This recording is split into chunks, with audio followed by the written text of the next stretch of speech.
এসেছেন এবং গিয়েছেন, প্রত্যেকটা আলেম ওলামার একই কথা যে এখানকার একটা পরিবেশ, আজকের পরিবেশ কেন, এই পরিবেশটা কী জন্য, এই আয়োজনটা কী জন্য। এই আয়োজনটা হলো একজন মানুষ দুনিয়ার থেকে বিদায় নিয়েছে, তার রুহের মাগফিরাতের জন্য আয়োজন করা।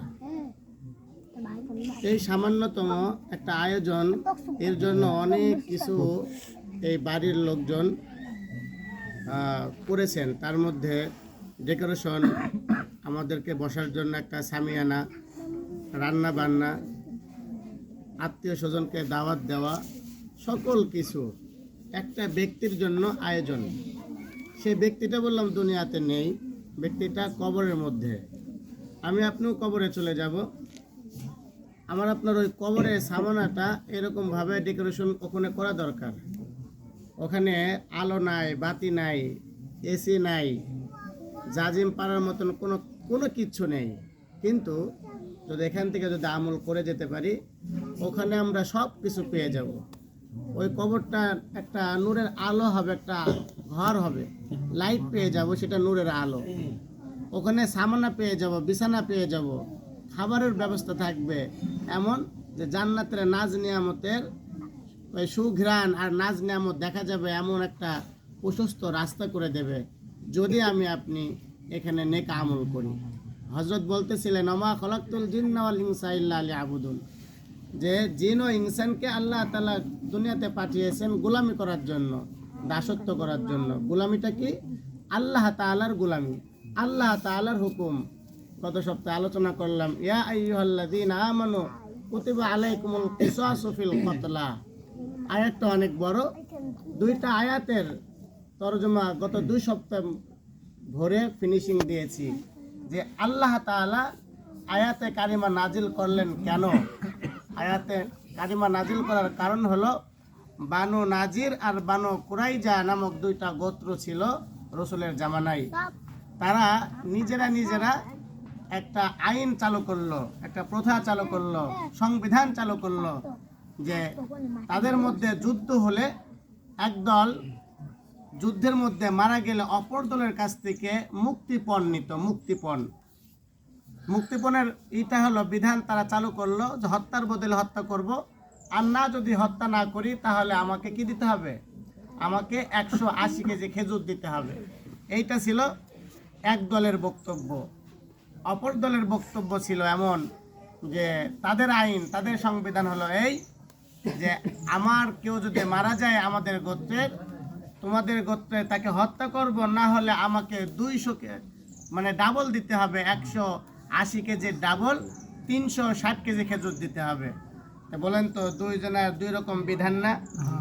2 রকম বিধান যখন চালু হয়ে গেল, যখন মানুষের প্রতি কষ্ট দেখলো, জুলুম দেখলো, নির্যাতন দেখলো আল্লাহ তাআলা, তখন আল্লাহ তাআলা কি করলেন? আসমান থেকে এই আয়াতে কারিমা নাজিল করে নবী মুহাম্মদুর রাসূলুল্লাহ সাল্লাল্লাহু আলাইহি ওয়াসাল্লামের মাধ্যমে জানায় দিলেন, হ্যাঁ মুহাম্মদ, আপনি তাদেরকে বলেন, যদি আমার জমিনে বাঁচতে হয়, আমার জমিনে যদি থাকতে হয়, আমার পৃথিবীতে যদি চলতে হয়, তাহলে আমার একমাত্র আইন ছাড়া আর কোনো আইন চলবে না।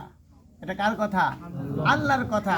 আল্লাহ তাআলা সুন্দর করে আইন করে দিলেন, স্বাধীনের জন্য স্বাধীন, যারা স্বাধীন মুসলমান, এক স্বাধীন মুসলমানকে হত্যা করেছে, স্বাধীন মুসলমানকে হত্যা করবে।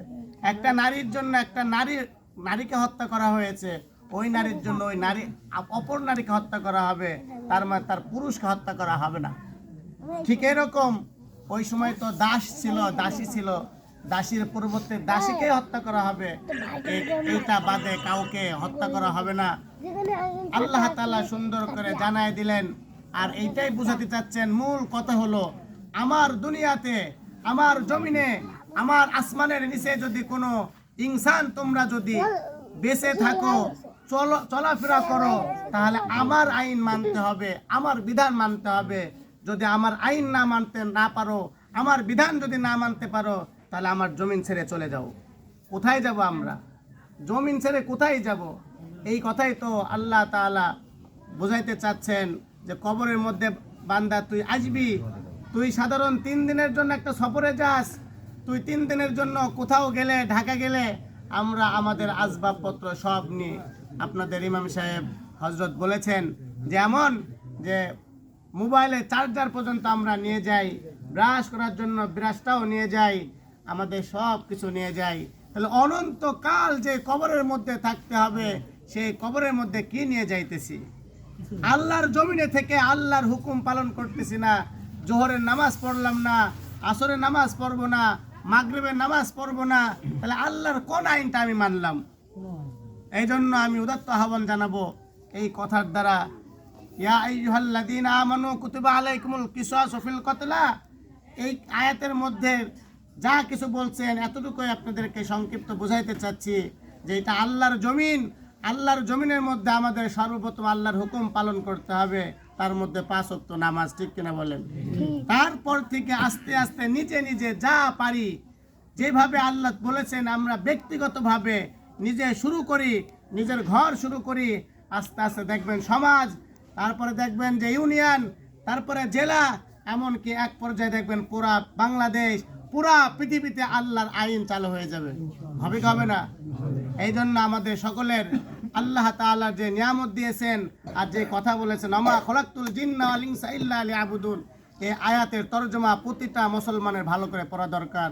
আপনারা পড়বেন, আমার বন্ধুবর তার কাছ থেকে একটু শুনবেন, ব্যাখ্যাগুলো শুনে তার উপরে আমল করবেন ইনশাআল্লাহ। আল্লাহ তাআলা আমাকে সহ আপনাদের সকলকেই আমল করার জন্য তৌফিক দান করুক, আমিন।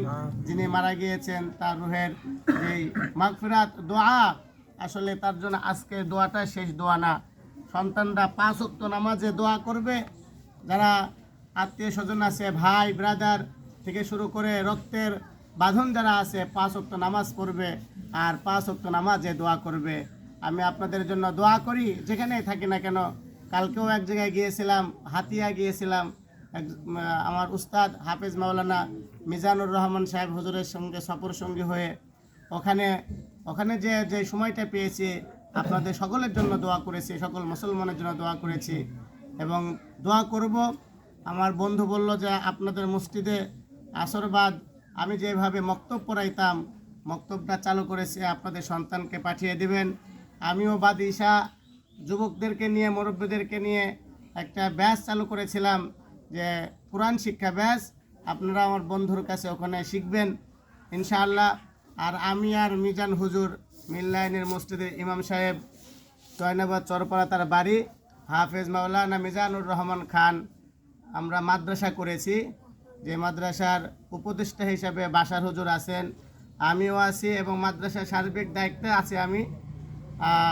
মাদ্রাসাটার নাম হলো নূরে মদিনা, মাদ্রাসাটা হলো আরাফাত ডাক্তারের পাশে যে 4 তলা বিল্ডিং, ওই বিল্ডিংয়ে যারা মোহাব্বত করেন, ভালোবাসেন, অনেক আক্ষেপ আছে আপনাদের মধ্যে এমন যে আমার বাচ্চাটা তোমার কাছে পড়াইতে চাই বা পড়াবো, তাহলে নির্দ্বিধায় ওখানে পাঠিয়ে দিবেন ইনশাআল্লাহ। 20 তারিখ থেকে ভর্তি কার্যক্রম আমরা শুরু করেছি, আপনাদের জন্য বিশেষ ছাড়ে আপনাদের সন্তানদেরকে লেখাপড়া করাবো ইনশাআল্লাহ। আল্লাহ তাআলা মাদ্রাসাকে কবুল করুক।